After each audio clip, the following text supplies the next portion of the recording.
রোয়েমিং with Roy YouTube এবং Facebook পেজে স্বাগতম। শ্রীভূমিতে এই প্রথমবারের মতো ক্লাব হিন্দুস্তানের পক্ষ থেকে আয়োজিত হোলিকা দহন এবং বসন্ত উৎসব উদযাপন।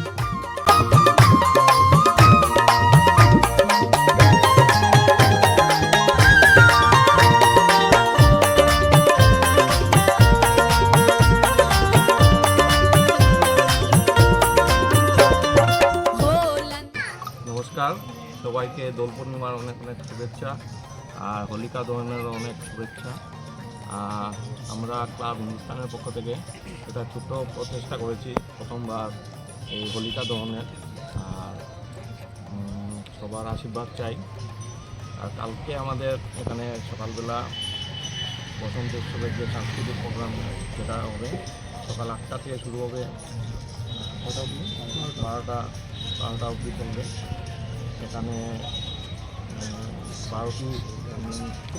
15টি সংস্থা পার্টিসিপেট করবে, আর সাথে সাথে একটা রিফ্রেশমেন্টের খাওয়া দাওয়ার ব্যবস্থা থাকবে। সবাইকে থ্যাংক ইউ, সকল সাংবাদিক বন্ধুদের ভাই বোনদের অনেক অনেক থ্যাংক ইউ আমাদের এই প্রোগ্রামটি কভার করার জন্য।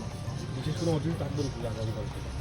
বিশেষ অতিথি বলতে এরকম কিছু না, মুক্ত মঞ্চের প্রোগ্রাম। সবাই এখানে শ্রীভূমিবাসী সবাইকে আমরা অনেককে নিমন্ত্রণ করেছি, যারা যারা এই কালচারাল প্রোগ্রাম নিয়ে যে সবাই যারা ভালোবাসে আমরা নিমন্ত্রণ করেছি, সবাইয়ের জন্য আমরা করেছি। বিশেষ কোনো অতিথি আমরা সবাই হোলিকা দহন ক্লাব হিন্দুস্তানকে প্রথমবারের মতো। হ্যাঁ, প্রথমবারের মতো।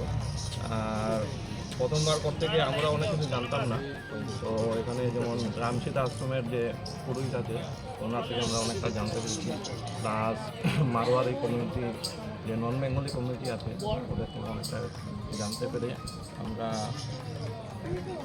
ঠিকমতো যেটা রিচুয়াল আছে ওটা কালকে সম্পন্ন হয়েছে।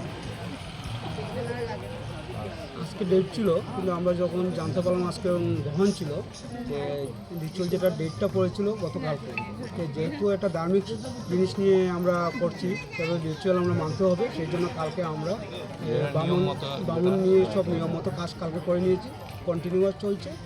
আর আমরা অ্যাকচুয়ালি বসন্ত উৎসব 6 বছর থেকে করে যাচ্ছি। এই বছর আমরা এটা হোলিকা দহন অ্যাড করেছি, যে হোলিটা কোথা থেকে এসেছে, কীতে স্টার্ট হয়েছে সেটা আমরা জানতে পেরে সেই হোলিকা দহন আমরা স্টার্ট করেছি, যে অণুশক্তি বিনাশ করে শুভ শক্তিকে আমরা ধরে রাখতে পারি। সেই জায়গা থেকে হোলি বসন্ত উৎসব স্টার্ট হয়েছিল, সেই জিনিসটা আমরা বোঝাতে যাচ্ছি।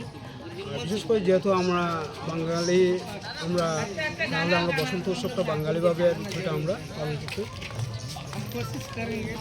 আমরা এটাই চাই, যে আমরা যেহেতু বাঙালি শ্রীভূমি সবাই, আমরা যেন বাঙালিতেই আমরা বাঙালিভাবে আমরা যাতে বসন্ত উৎসব কালচারটা ফেমাস থাকতে পারি সবাই মিলে, যাতে আমরা ডিজে থেকে বিরত থাকতে পারি।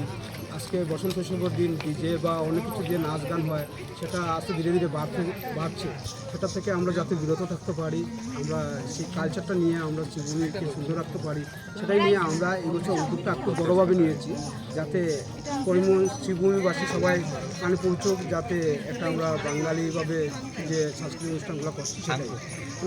ডিজে দিয়ে নাচ গান তো অনেকেই রাস্তাঘাটে চলে, সেটা ধীরে ধীরে বাড়তে যাচ্ছে, সেই জন্য আমরা এদের একটু জোর দিই, যাতে আমরা বাঙালি কালচারটা